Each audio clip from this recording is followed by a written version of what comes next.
Shalom, perkenalkan nama saya Isabel Anggraini Burmanurung. Saya dari kelas Tio 1 dengan NIM 1124.029. Saat ini saya akan menjelaskan tentang kebangkitan Yesus. Definisi kebangkitan Yesus. Apa sih kebangkitan Yesus?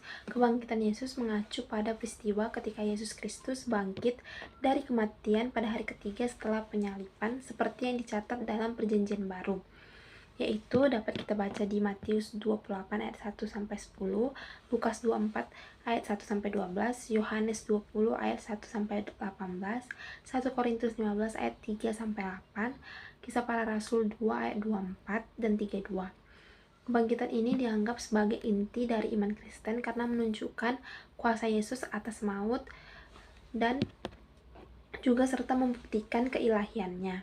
Makna dari kebangkitan Yesus sendiri, yaitu pertama, membuktikan keilahian Yesus, menjamin keselamatan dan pengampunan dosa, kemenangan atas dosa dan maut. Selanjutnya yaitu dasar dari iman Kristen, jaminan kebangkitan orang percaya, memberikan kuasa baru bagi hidup orang percaya. Kesaksian setelah kebangkitan, momen-momen Yesus menampakkan diri kepada para murid dan pengikutnya, yaitu yang pertama kepada Maria Magdalena. Yesus muncul pertama kali kepada Maria Magdalena yang kita ketahui di Yohanes 20 ayat 11 sampai 18.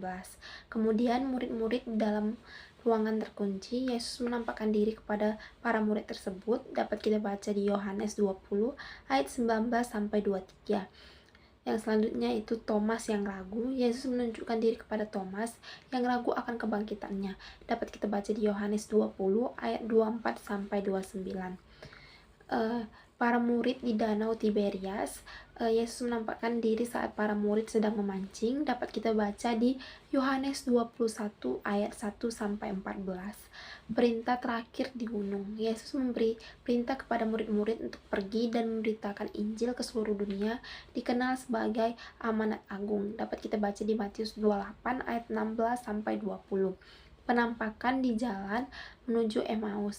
Yesus berbicara dengan dua pengikutnya yang sedang dalam perjalanan, menjelaskan nubuat yang berkaitan dengan dirinya, dan mereka mengenalinya saat memecah roti.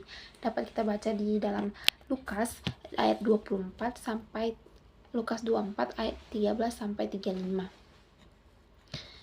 Selanjutnya yaitu penampakan kepada 500 orang, dapat kita baca di 1 Korintus 15 ayat 6, dan penampakan terakhir sebelum kenaikan, dapat kita baca di Kisah Para Rasul 1 ayat 3 sampai 9.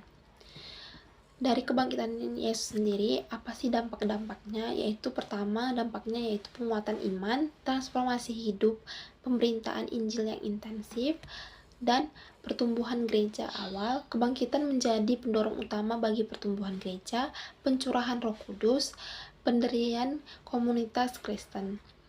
Perayaan kebangkitan Yesus sendiri. Perayaan kebangkitan Yesus sendiri kita ketahui sebagai Paskah, yang itu terjadi seperti misa atau kebaktian Paskah, di mana umat Kristen sering menghadiri misa atau kebaktian di hari Paskah, di mana fokus utama adalah perayaan kebangkitan Kristus. Hal ini terdapat di dalam Alkitab juga, yaitu Lukas 24 ayat 52 sampai 53. Perayaan-perayaannya terdapat juga liturgi Paskah, khotbah tentang kebangkitan pastinya, dan tradisi makanan Paskah yang kita ketahui seperti telur Paskah. Simbol telur Paskah ini seperti melambangkan kehidupan baru, banyak yang menghias dan mencarinya. Di gereja ataupun keluarga terdapat permainan dan kegiatan yang biasanya dilakukan. Kesimpulan dari kebangkitan Yesus ini sendiri yaitu dasar iman Kristen. Kebangkitan Yesus adalah inti dari iman Kristen, membuktikan bahwa Dia adalah Mesias dan Anak Allah. Yang kedua yaitu pengampunan dan penebusan. Kebangkitan memberikan jaminan bahwa dosa-dosa diampuni dan penebusan bagi umat manusia telah sempurna. Yang ketiga yaitu harapan hidup kekal. Kebangkitan menjanjikan hidup kekal bagi semua yang percaya kepada Yesus.